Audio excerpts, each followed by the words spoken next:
ഇന്ത്യയിലെ മതേതര പാർട്ടികൾ അർദ്ധവർഗീയ പാർട്ടികളാണെന്ന് എഴുത്തുകാരൻ ഹമീദ് ചേന്നമംഗല്ലൂർ. സെറീന ട്രസ്റ്റ് സംഘടിപ്പിച്ച പരിപാടിയിൽ മതേതര ഇന്ത്യയുടെ ഭാവി എന്ന വിഷയത്തിൽ സംസാരിക്കുകയായിരുന്നു അദ്ദേഹം.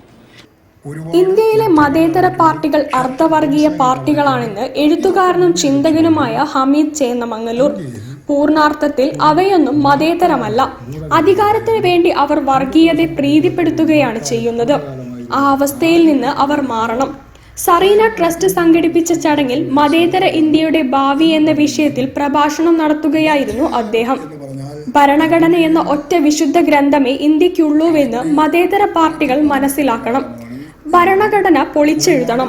മതേതരം എന്നതുൾപ്പെടെയുള്ള പദങ്ങൾ ഭരണഘടനയിൽ നിന്ന് മാറ്റണമെന്നൊക്കെ ആവശ്യപ്പെടുന്നവർ രാജ്യത്തുണ്ട്.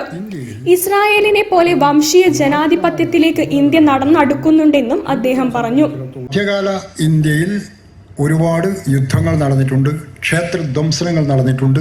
ഇതൊക്കെ മുന്നിൽ വെച്ചുകൊണ്ട് ഇന്ത്യയിൽ ഒരു മഹത്തായ ഭൂതകാലമുണ്ടായിരുന്നു. ഹിന്ദുക്കളെ സംബന്ധിച്ചിടത്തോളം മഹത്തായ ഭൂതകാലമായിരുന്നു പ്രാചീന ഇന്ത്യയുടെ കാലം. അതായിരുന്നു ഹിന്ദു സമൂഹത്തിൻ്റെ സുവർണകാലം എന്ന് പറയുകയും, മധ്യകാലം എന്ന് പറഞ്ഞാൽ ഇന്ത്യയിൽ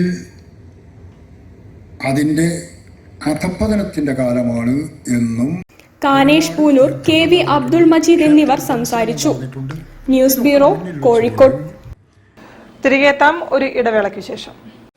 ക്യാൻസറിനെതിരെ പൊരുതാനായി കാലിക്കറ്റ് സിറ്റി സർവീസ് സഹകരണ ബാങ്കും MVR ക്യാൻസർ സെന്ററും സംയുക്തമായി അവതരിപ്പിക്കുന്ന ക്യാൻസർ ചികിത്സാ സഹായ പദ്ധതിയാണ് മാസ് കെയർ.